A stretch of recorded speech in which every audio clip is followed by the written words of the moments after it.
കുറുവട്ടൂർ പഞ്ചായത്തിലെ പോലൂരിലെ അനുഗ്രഹ എന്ന വീട് അക്ഷരാർത്ഥത്തിൽ നിരവധി ആളുകൾക്ക് അനുഗ്രഹമായി മാറുകയാണ്. ജയരാജൻ അനുഗ്രഹ എന്ന മനുഷ്യസ്നേഹി കഴിഞ്ഞ 15 വർഷമായി ഈ വീട് കേന്ദ്രീകരിച്ച് ജീവകാരുണ്യ പ്രവർത്തനം നടത്തിവരുന്നു. എന്നാൽ ഇക്കാലമത്രയും 5 പൈസ പോലും പ്രതിഫലമായി സ്വീകരിക്കാതെയാണ് ജയരാജന്റെ പ്രവർത്തനം. കോഴിക്കോട് പറമ്പിൽ ബസാറിലെ സാമൂഹ്യ പ്രവർത്തകനായ ജയരാജ് സാറിന്റെ വീട്ടിലാണ്. സാർ, ഇതിനെക്കുറിച്ച് എന്താണ് പറയാനുള്ളത്? നമസ്കാരം. വളരെ സന്തോഷമുണ്ട്. കാരണം നമ്മൾ കൂടുതലായി ചെയ്തു വരുന്നത് പ്രവർത്തനത്തെക്കുറിച്ചല്ലേ അറിയണ്ടേ അല്ലേ? ഞാൻ സാമ്പത്തിക കളക്ഷൻ ഇല്ലാതെ ചെയ്യുന്ന ഒരു പ്രവൃത്തിയാണ്. കഴിഞ്ഞ 20 വർഷമായി ചെയ്തുകൊണ്ടിരിക്കുന്ന പ്രവർത്തനമാണിത്. കൂടുതലായിട്ടും നമ്മൾ വസ്ത്രം, ആഹാരം ഇതിനാണ് പ്രാധാന്യം നൽകുന്നത്. കാരണം വിശപ്പിൻ്റെ വില, വസ്ത്രത്തിൻ്റെ വിലയൊക്കെ നന്നായി അറിയുന്നത് കൊണ്ട് അതിനാണ് മുഖ്യമായും പ്രാധാന്യം നൽകുന്നത്. എന്ന് വേണ്ട എല്ലാ പ്രവർത്തനവും ഉണ്ട്. 20 വർഷം എല്ലാ പ്രവർത്തനവും ഉണ്ട്. ഒരു പ്രവർത്തനം മാത്രമല്ല, ഏകദേശം ഒരു 28 പെൺകുട്ടികളെ വിവാഹത്തിന് നമുക്ക് സഹായിക്കാൻ പറ്റിയിട്ടുണ്ട്. അതേപോലെ റോഡിൽ അലഞ്ഞു നടക്കുന്ന പട്ടികൾ ആക്സിഡൻ്റ് ഒക്കെ പറ്റിയാൽ നമ്മൾ അതിനെടുത്ത് കൊണ്ടുവന്ന് ഇവിടെ വെച്ച് അവരെ ശുശ്രൂഷിക്കും. എന്നിട്ട് അത് വളർത്താൻ താല്പര്യമുള്ളവർക്ക് കൈമാറും. അപ്പോൾ ഇത് മാത്രമല്ല കേട്ടോ, ഇത് നമ്മൾ ട്രൈബൽ മേഖലകളിലൊക്കെ ധാരാളം ചെയ്യുന്നു. ഞാൻ കോഴിക്കോട് ജില്ലാ നിയമസേവന അതോറിറ്റിയുടെ PLVയും കൂടിയാണ്. ജീവകാരുണ്യ പ്രവർത്തകനാണെങ്കിലും അതോടൊപ്പം അതുമുണ്ട്. പിന്നെ ഞാനൊരു ജോലി ചെയ്തിട്ടാണ് ജീവിക്കുന്നത്. ജോലിയോടൊപ്പമാണ് ഇതെല്ലാം ചെയ്യുന്നത്. ഞാനൊരു എസ്റ്റേറ്റിൻ്റെ സൂപ്പർവൈസറാണ് കോടഞ്ചേരിയിൽ. ആ ജോലീൻ്റെ വരുമാനം നിന്നാണ് ജീവിത വരുമാനം. അതാണ് മെയിൻ ജീവിത വരുമാനം. എസ്റ്റേറ്റിൻ്റെ സൂപ്പർവൈസറാണ്. അതാണ് എൻ്റെ ജീവിത വരുമാനം.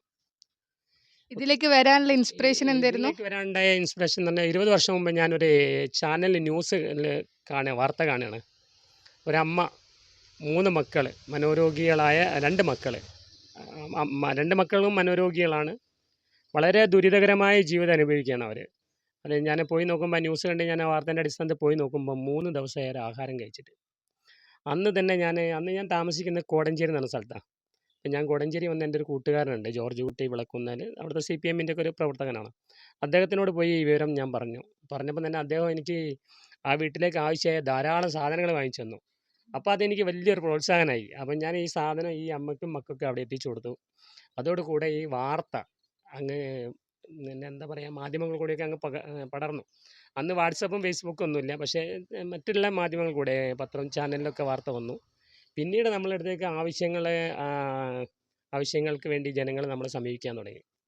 അങ്ങനെയാണ് സഹായങ്ങൾ എത്തിക്കാൻ തുടങ്ങിയത്. നമുക്ക് ഇന്ന സഹായമൊന്നുമില്ല. ജസ്റ്റ് ഒരു വീടിൻ്റെ 4 ഓട് വെട്ടിയാൽ നമ്മളെ വിളിച്ചറിയിച്ചാൽ 4 ഓട് നമ്മൾ എത്തിച്ചു കൊടുക്കും. അല്ലെങ്കിൽ വീടിന് ജനലില്ല, കതകില്ല, ഒക്കെ നമ്മളെ അറിയിച്ചാൽ നമ്മൾ അവിടെ കൃത്യമായി എത്തിച്ചു കൊടുക്കും. ഇപ്പം നമ്മളെ സഹായിക്കുക എന്ന് പറഞ്ഞാൽ ഇതിനൊക്കെ പെട്രോളിനൊക്കെ ചാർജ് ഉണ്ട്. പക്ഷേ അതിനൊക്കെ നമ്മളെ സഹായിക്കുക എന്ന് പറഞ്ഞാൽ കുറച്ച് സുഹൃത്തുക്കളുണ്ട്. അവർ ചിലപ്പോൾ അവരെ വണ്ടിയൊക്കെ നമ്മൾ സൗജന്യമായിട്ട് ഓടി സഹായിക്കും. കളക്ഷനുകളൊന്നുമില്ല. 10-20 വർഷമായി അപ്പം ഈ ഒരു ഫീൽഡിൽ തന്നെ? 20 വർഷത്തോളമായി ഈ മേഖലയിൽ പ്രവർത്തിച്ചു വരുന്നത്. നിങ്ങളിതിൽ ഭയങ്കര സാറ്റിസ്ഫൈഡ് ആയിരിക്കും അല്ലേ ഈ കാര്യങ്ങളിലൊക്കെ? തീർച്ചയായിട്ടും. ഇതുപോലെയുള്ള പല മേഖലകളും നിങ്ങൾ നിന്നിട്ടുണ്ട്. ഇതേമാതിരി ഡ്രസ്സൊക്കെ നിങ്ങൾ ഈ അട്ടപ്പാടി പോലുള്ള ഓരോരോ സ്ഥലത്ത് നമ്മളെ വണ്ടി കാണുന്നത് തന്നെ ജനത്തിന് സന്തോഷമാണ്. കാരണം അനുഗ്രഹം എന്നുള്ള ബോർഡുള്ള വണ്ടി കാണുന്നത് തന്നെ ജനത്തിന് സന്തോഷമാണ്. ഡ്രസ്സുകൾ ചില സ്ഥലത്തൊക്കെ നമുക്ക് എത്തിക്കഴിഞ്ഞാൽ പിടിച്ച് പറിച്ചു പോകാറാണ് പതിവ്. വയനാട് ഏരിയ തന്നെയാണോ? പല സ്ഥലങ്ങളിലും പോകുന്നുണ്ട്. ഇന്ന സ്ഥലം എന്നൊന്നുമില്ല. നമുക്ക് എവിടെയെല്ലാം എന്താ ബുദ്ധിമുട്ടുണ്ടോ അവിടെയെല്ലാം പോകും. നമ്മൾ ഏകദേശം ഉരുൾപൊട്ടലുണ്ടാകുമ്പോൾ നമ്മളെ വണ്ടി അവിടെ എത്തിപ്പെടുന്നുണ്ട്. അതുപോലെ ഭൂകമ്പങ്ങൾ, മറ്റുള്ള എല്ലാ അങ്ങനെ ആപത്തുകളുണ്ടാകുമ്പോൾ ആ സമയങ്ങളിലും നമ്മൾ സാധനം എത്തിക്കുന്നുണ്ട്. അല്ലാതെ തുടർച്ചയായി നമ്മളിത് ചെയ്തുകൊണ്ടിരിക്കുന്നുണ്ട്. ഈ പൊതുപ്രവർത്തനത്തിൽ ഏറ്റവും മറക്കാൻ പറ്റാത്ത ഓർമ്മകൾ എന്തെങ്കിലും? മറക്കാൻ പറ്റാത്ത ഓർമ്മയുള്ളൂ. ഞാൻ പറഞ്ഞില്ല നേരത്തെ, ആ അമ്മൻ്റെയും മക്കളെ അവസ്ഥ. 3 ദിവസമായി അവർ ആഹാരം കഴിച്ചിട്ട്.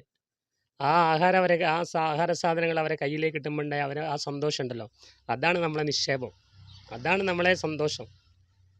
ജനഹൃദയങ്ങളിൽ നിന്നും 1-ാം നമ്പർ